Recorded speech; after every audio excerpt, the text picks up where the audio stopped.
México, desde Wall Street, hablamos de los mercados emergentes que durante los últimos años fueron el motor de crecimiento de la economía mundial y ahora atraviesan por una importante desaceleración económica. Por un lado tenemos a Brasil, la mayor economía de Latinoamérica, que se encuentra sumida en una recesión y se ha visto afectada, al igual que otros países de la región, por el declive de los precios de las materias primas, dado a las menores compras por parte de China, que en el último trimestre registró su menor expansión desde el 2009, mientras que México crece por debajo de su potencial.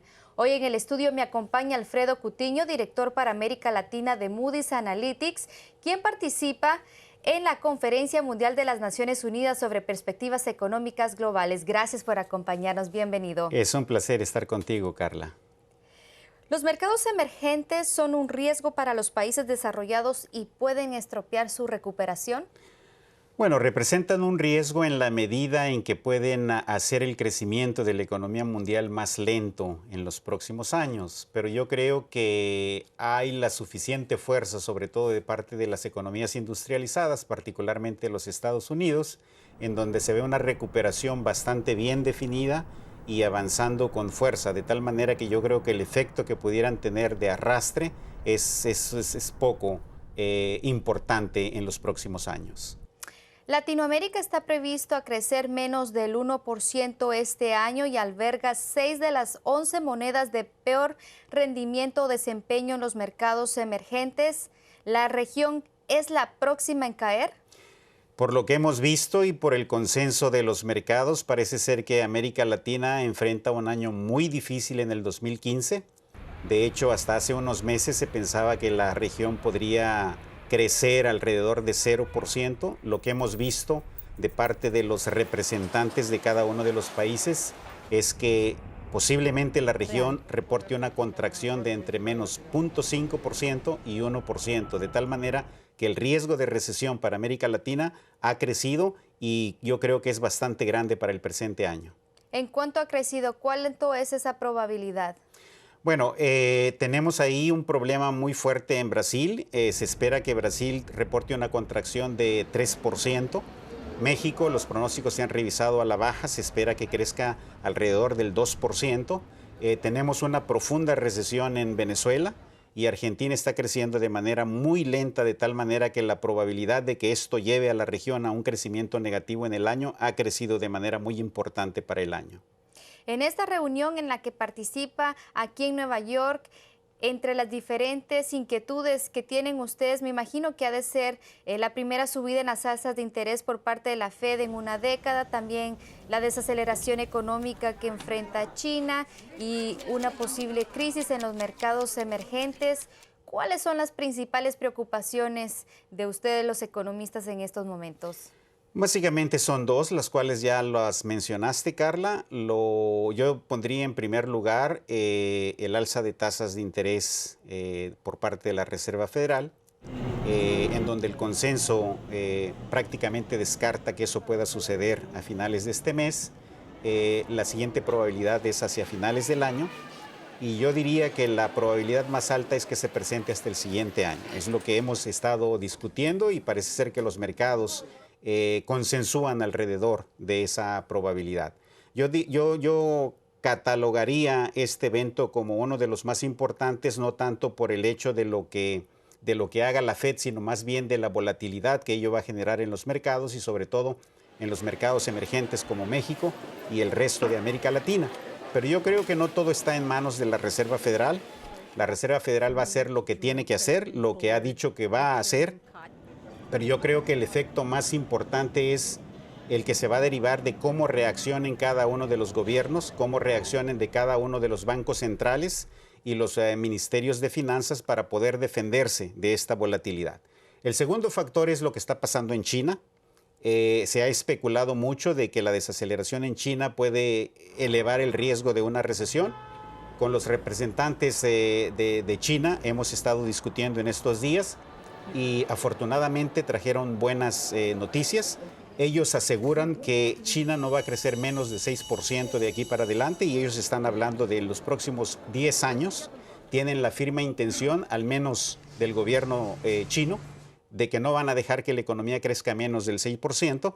y están pensando que este año, cuando menos, puede crecer 6.5%, lo cual básicamente es una noticia muy importante para el resto del mundo, y yo creo que esos serían los dos factores que están pendientes por resolver en los próximos meses, lo cual determinaría en gran medida el rumbo de la economía mundial. Aunque si tomamos en cuenta un crecimiento de alrededor del 6%, relativamente bajo para una economía de la magnitud de China, tomando en cuenta que en las últimas décadas crecía a más de 2 dígitos. Así es, efectivamente, yo creo que el gobierno chino está consciente de que está atravesando por un periodo de transición. En su modelo económico le está dando más enfoque al consumo privado, está dejando de alguna manera el motor de las exportaciones y las inversiones. El gobierno está consciente de que ese proceso de transición está ocasionando un costo económico, pero yo creo que el gobierno chino tiene los recursos y los mecanismos suficientes para evitar un desplome importante de la economía china. Pero sí, efectivamente, un crecimiento de 6,5 es bajo con respecto a los estándares que ha tenido la economía china en los últimos años. Alfredo, bajo este contexto, este panorama global, ¿cuáles son las perspectivas para México que consideras está creciendo por debajo de su nivel potencial? Claro, México enfrenta básicamente dos problemas, dos entornos difíciles. El primero es el mercado interno, que todavía no da señales de una recuperación firme. Estamos viendo algunas señales positivas por parte del consumo privado, pero no vemos una recuperación de la inversión, lo cual es el motor más importante del crecimiento permanente. Y en segundo lugar tenemos un ambiente externo, sobre todo un ambiente financiero, que al parecer puede agravarse conforme se acerque la fecha de la primera alza de tasas en los Estados Unidos, de tal manera que eso puede afectar de manera negativa el desenvolvimiento de la economía mexicana. Nosotros estamos previendo que México vaya a crecer alrededor de 2% este año. Realmente no vemos un repunte muy importante. De hecho, comparado con el año pasado, con el crecimiento del año pasado, pues estamos prácticamente en una tasa similar, es decir, que no hay avance importante en México. Para el próximo año, desafortunadamente, no se ve que las reformas vayan a tener un impacto importante. Nosotros consideramos que México puede crecer alrededor de 2.5%, lo cual es un avance con respecto a lo que va a crecer este año. Y de ahí para adelante todo va a depender de cómo se implementen las reformas y sobre todo de qué tan profundos sean los cambios estructurales que van a generar todas esas reformas, de tal manera que eso pueda generar un proceso de inversión fuerte. Y eso, al final de cuentas, es lo que le va a permitir a México aumentar su capacidad de crecimiento. Si eso no sucede, las perspectivas de México seguirían siendo bastante bajas. Yo las situaría entre un 3, 3,5 para los próximos 5 o 6 años.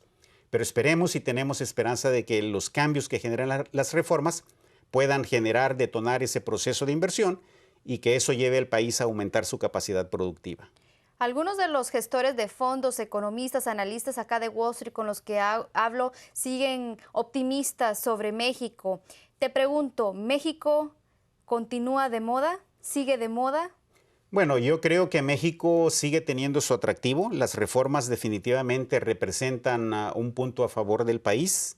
Lo que no sabemos es cómo van a funcionar esas reformas. Ahí todavía existe la incertidumbre. No sabemos si en realidad el país, con las 11 reformas que tiene, realmente va a generar los montos de inversión productiva que se necesitan, de tal manera que pueda incrementar su capacidad de crecimiento. Yo creo que ahí está el gran pendiente del país. Pero yo creo que México sigue siendo un destino importante para los inversionistas, aunque ha perdido atractivo en los últimos, yo diría en el último año, sobre todo porque están surgiendo nuevos competidores en los mercados emergentes.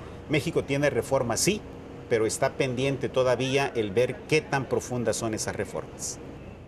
Acá en Estados Unidos todavía continúa la recuperación. Dado las perspectivas económicas para la mayor economía del mundo, ¿esto beneficiaría a México?